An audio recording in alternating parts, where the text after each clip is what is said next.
Perry looked around his office. At the age of 70 he had decided to take a break from his law practice and retire to his home in Catalina. He had a beautiful home with many rooms and a view of the ocean from nearly every room. He looked over the room with all the boxes ready for the movers, and started to reminisce. He had started his 40-plus years as a lawyer with just a set of law books, a small 10 by 12 office located on the third floor of an old building, and lots of enthusiasm. He had worked to the point that he was the most sought-after attorney in California, perhaps the United States. He had given generous checks to all of his employees when he had announced his retirement, and to his special private secretary, he had given $1 million. He was worth many millions and wanted her to have a good retirement. After all, she had a life to lead outside of the office, and she would need to go to work for another company if he had not left her the money. She had been with him since the beginning and had been his right hand for all this time. He would dearly miss her. His good friend Paul Drake had purchased a home near him on Catalina many years ago, so Perry knew that they would still stay in contact. He was tired, and had a minor heart attack 2 years ago. He had not felt good since that, and now he was having trouble with his knees. It was time to take a break. Della came into the office with tears in her eyes. This was the day that she had been dreading for the past 2 years. She knew that Perry was having health issues and that now he was 70 it was getting time to retire, but still. $1 million and several good investments had left her a wealthy lady. She would have no need for money, so now what was she to do? She had never married and had few friends because of the job with Perry. Paul and Perry were her best friends. She did have a sister who lived in San Francisco, so she had decided that would be the place to start. They had been close when they were young, and since her sister Sarah was recently widowed, she felt it was time for a visit. The goodbyes were long, but not long enough. There were hugs and tears and laughter, but as Della locked the door to the office for one last time, she knew that her life would never be the same again. There would be the visits, but not the daily talks. How sad. Always a sensible lady, even with over $1 million in the bank, Della had bought her a nice Honda Civic. It was mostly loaded with all of the new computerized gadgets, but she did not need a large car. She needed a dependable car that would give her enough room for friends and small enough to be economical. The next morning Della headed to San Francisco. It was a long drive, so she had reserved a hotel in Monterey, California. She had stayed at this hotel many times. It had a gorgeous view of the sea, and it was very close to the wharf. She could walk to the park and wharf and enjoy the warm weather. She took Route 1 and took her time going up through the state. The view was delightful, and the warm breeze made it so that it wasn't necessary for her to turn on the air conditioner. She let the breeze go right through her hair, and before she knew it she was arriving at her hotel. Della spent the day enjoying the markets and the sea and the delicious food. She bought Sarah a nice gift, a dolphin statue that Sarah could add to her growing collection. The last time she had seen her sister Sarah must have had 30 dolphin statues in her living room. The next morning she headed to her sister's home and arrived around noontime. She had been in contact with Sarah for most of the ride with her cell phone, so her sister met her at the door. It was a great time with Sarah. They went everywhere, shopped, laughed, watched TV, even got in a game of canasta, but the time had come for Della to go back home. "Oh Sarah, I wish that you would come and live with me. It is so boring without you, and Perry left me all of this money," Della asked her. "I know, and it is tempting, but not yet. We will talk more, and I will come to Los Angeles and visit in a couple of months. I promise." The both hugged and Della headed home. Perry had been working on his garden. He loved to work on his roses and was very proud of them. As a matter of fact, he was well known for his gardens, and many times people stopped to look at them, sometimes asking permission to take pictures. But being out in the middle of the ocean was starting to get boring. He missed the excitement of the courtroom and missed his best friends Della and Paul. Even though Paul had a house on the island, he was there rarely because of his work. Paul was 5 years his junior and had no plans on retiring early. He also had a wife, kids and grandchildren.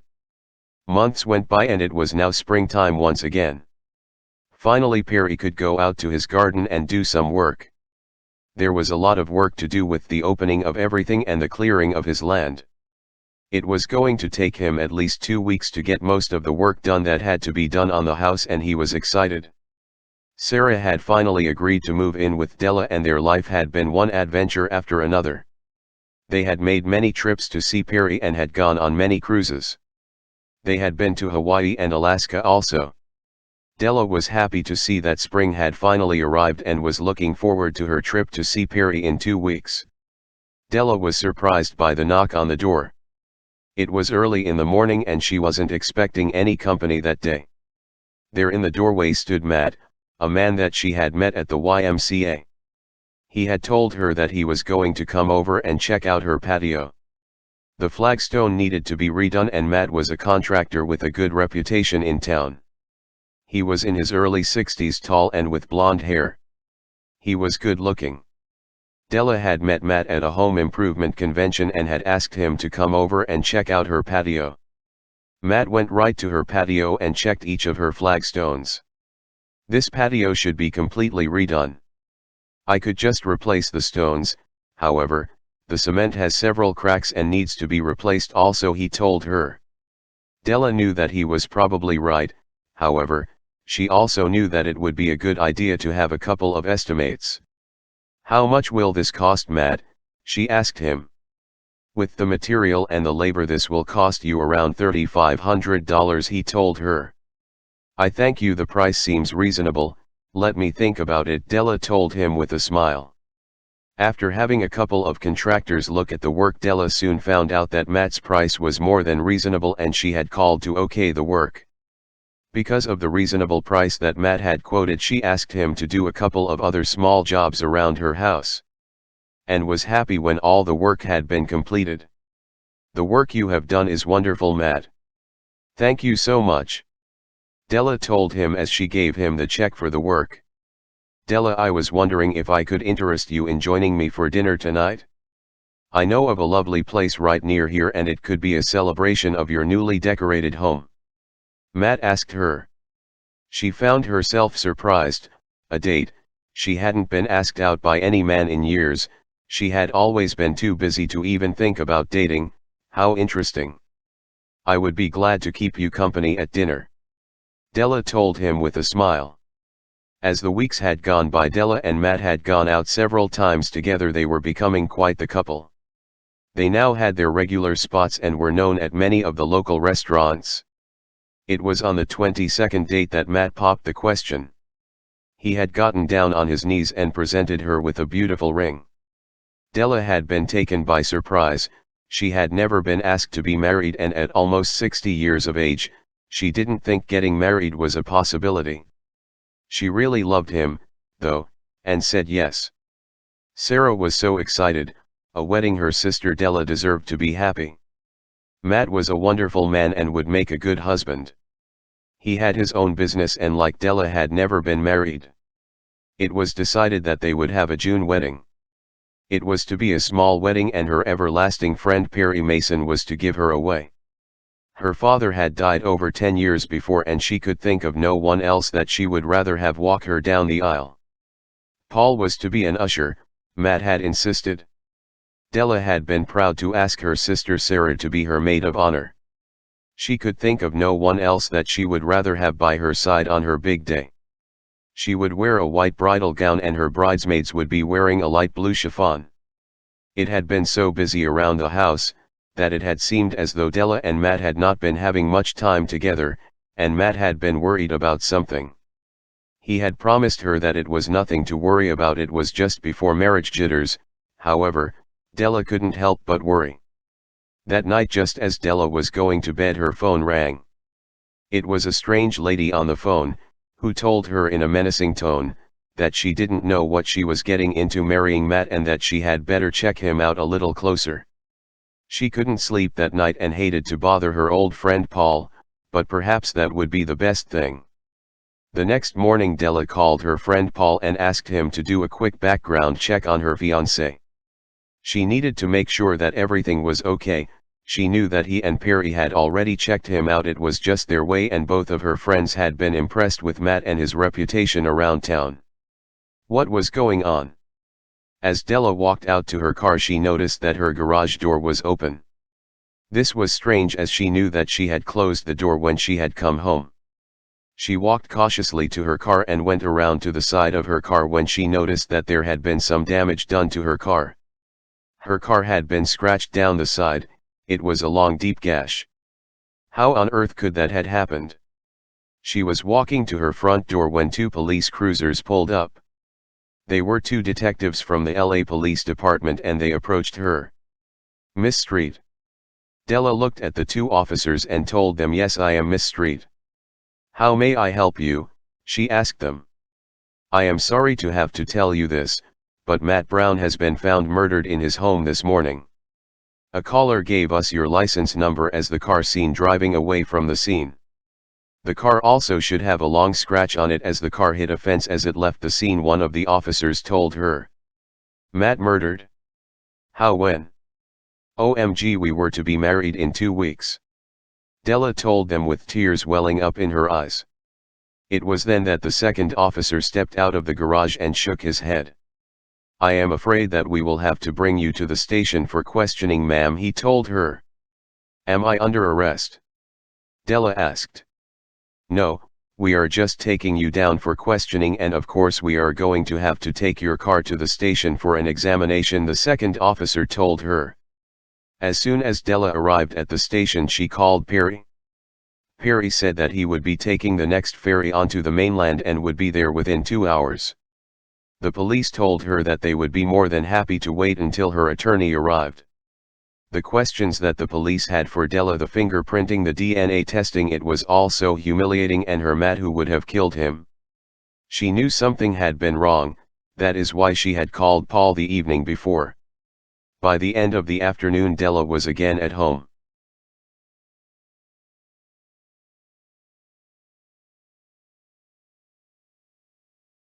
The courthouse was busy with many reporters. After all, Perry Mason had been out of circulation for nearly 2 years, and the trial was about the murder involving Della Street, Mr. Mason's longtime private secretary. It was a media circus. The first witness called was Mark Whitaker. He testified that he did not see the person driving the car, but that he had seen his fence hit. He had managed to get the license plate number down and the color and make of car. He had immediately called 911. He had seen the car leaving Matt Brown's house and had gone over to check with Matt. He had found no answer at the door and had waited for the police. It was then that the police came and had found his neighbor and friend Matt Brown lying on the study floor in a pool of blood, having been stabbed several times. Perry cross-examined LT Tragg and all of the witnesses, but could find no information from them that was helpful for the case. He had asked Tragg if he believed a woman was capable of doing the murder.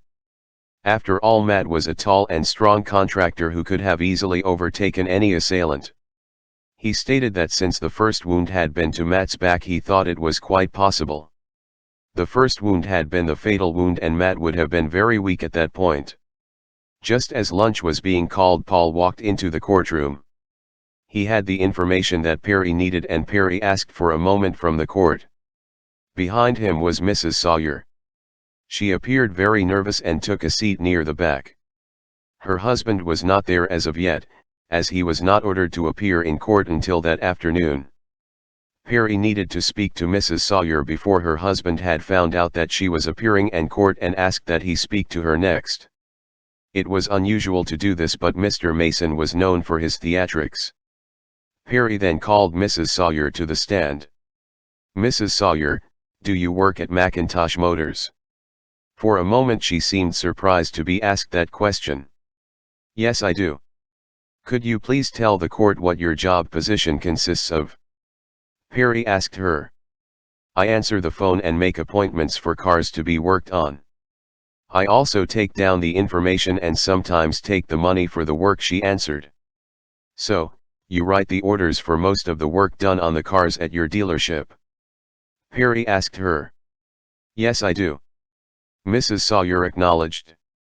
"Do you remember Mrs. Street bringing her car in for an oil change?" Mr. Mason asked her. She thought for a moment and said, "Yes, I remember." "Did you have an extra key made for her car?" Mr. Mason asked her. If it was on the order, yes. Mrs. Sawyer told him, but she fidgeted in her chair. "What if I told you that Mike, one of the mechanics, remembers you asking him to make a key for her car, and that when he had reminded you to put it on her order you told her you would?" Perry told her. "Like I said, if she asked I could have put it on the order." Mrs. Sawyer answered. "Your Honor, I would like to put into evidence an invoice for Miss Street's oil change. Nowhere on this order is an order made to make a key." "Why did you order a key made?" Perry inquired. "I don't know, it was just an error." "I am human, you know," she answered nervously. "I think that you made a key so that you could take Miss Street's car during the night and commit the murder of her fiancé." Perry accused her. "Your Honor, please." Hamilton Berger, the prosecuting attorney, asked. "Your Honor, I have 2 young boys here in the courthouse that are willing to come in and identify a lady that they saw leaving Miss Street's garage on the morning in question. They are here with their parents, and because of their age, I would like to have them identify whether or not the lady that they saw that morning is Mrs. Sawyer or not." Perry inquired to the judge. "Are there any objections from the prosecution?" the judge asked. "No objection," Berger told the court. With that, the 2 boys were allowed into the room one at a time. They both quickly identified Mrs. Sawyer as the lady that they had seen leaving Della's garage that morning. With their testimony, she told them that she had no idea who had been to Matt's house that morning. "I was going to take her car that day and let it be reported stolen. I was mad that Matt was getting married and that my husband had been fired, but I didn't murder Matt. I had gone to his house to ask him to give Dwayne his job back, but when I went into the house he was already dead. I did not kill him," she cried. "I didn't know what to do, and so I left in such a hurry that I hit the fence across the street, and then I returned the car back to Miss Street's house." "Did you make a call to Miss Street the evening before telling her not to trust Matt?" Mrs. Sawyer appeared to be surprised by the question. "Why, no, I did not." "So you want this court to believe that you had gone to all the trouble to get Miss Street in trouble with Matt, and you set her up for a murder charge, yet you did not kill him?" Perry nearly shouted at her. "Yes, I do, because it is the truth," she nearly shouted back. "That is all," Perry told her, "but I reserve the right to recall this witness." It was time for a needed lunch break, and Perry needed Paul to look into something new. He no longer thought that it was the Sawyers that had committed the murder. He thought that he knew who the murderer was, but he needed Paul to make a quick check. Paul would need to go in person to San Diego and check out some information. He was going to be gone most of the day, but by tomorrow they would have their answer. With that, Mr. Drake headed out to San Diego. With any luck, Della would be a free woman and have her answers by tomorrow. The next morning when Perry appeared in court, he was worried. He still hadn't heard from Paul, and he was running out of questions. He had Mr. Sawyer set for cross-examination, but he truly felt that he was innocent. The forensics were done, and the time of death had been close to the same time that Mrs. Sawyer had arrived at the home. There had been no DNA on the instruments or anywhere in the house that matched any of the suspects' DNA. Just as Perry was getting ready to stall once again, Paul walked into the room. Perry asked for the court's time, and he and Paul had a short conference. "Your Honor, I would like to recall a witness, Mark Whitaker," Mr. Mason requested. Mr. Whitaker looked surprised. "What happened to your compass?" and took the stand. "Mr. Whitaker, how long have you lived at your current residence?" Perry asked. "I have lived here for about 2 years," Mr. Whitaker told the court. "Where did you live prior to that?" Perry asked him. "I used to live in San Diego," he answered. "When you were in San Diego, what kind of business were you in?" Mr. Mason inquired. With that question, he knew that Perry had figured out what had happened. He looked Mr. Mason straight in the eye and said, "I had a contracting company. 3 years ago we went out of business and I took a job here in Los Angeles as an accountant. I have made a good life for my wife and family here," he told Mr. Mason. "What happened to cause your business to close down?" Perry asked him. I was accused of giving bribes to some city officials wrongfully, but I lost my license and was fined a hefty sum, he answered. Do you know who made the accusations? Mr. Mason asked him. It was Matt Brown. But I had forgiven him and we had become good friends. Mr. Whittaker insisted. I think that you were still involved in politics and again you were making it your business to help with government corruption. Perry accused him. That is not true. I have been an honest accountant for the past 2 years and have worked hard to bring my business around. Mr. Whittaker insisted. Is it not true that Matt Brown had discovered your identity and had been doing his own investigation on your accounting firm? Didn't he discover that there was a $100,000 deficit in your books? Isn't that what he was worried about? Perry inquired. I had nothing to do with any money missing and Matt and I had become good friends. You can't prove a thing. Mr. Whittaker replied. Oh, but I can. When checking the computer of Matt Brown's I had come across an article on you and your charges. He had taken a good look at the photos of the time and had recognized you. Everything was okay until Matt was hired to do some contracting at your place of employment. It was there that he saw your work on your desk. He knew that you were pilfering money and had planned to go to the police. That couldn't happen to you again, so you went to his home and confronted him. You had an argument with him and stabbed Matt in the back. It was just too good a coincidence that Mrs. Sawyer had come to Matt's minutes after you had murdered your neighbor. You thought that it would be an open and shut case, but you were wrong. You had killed Matt Brown in cold blood. You are a cold-blooded murderer. Perry shouted at him. None of that is true, and you cannot prove a thing. Mr. Whittaker shouted. But you see there was DNA on the doorknob that turns out it was yours, and I have all of the information about your charges in San Diego, and how you changed your name and looks. You looked quite different then, but he recognized you and was getting ready to expose the truth. Mr. Mason yelled at the client. All right, I did it. He wouldn't listen to reason. I begged him to forget what he had seen and he laughed at me. He laughed. I just lost my head and grabbed the penknife on the desk. I stabbed and killed him. When Mrs. Sawyer came over, I thought for sure that she would be charged. She was the wife of the man that Matt had just fired. I thought that I was home safe, he told the court with his head bowed. Your Honor, I move that all charges against my client be dropped. Mr. Mason asked. With that, Hamilton Berger stood up and said, no objections. Bailiff, take Mr. Whittaker into custody, the judge called. Della was so relieved and she gave her partner and best friend a big hug. How can I thank you? By just being my friend and confidant.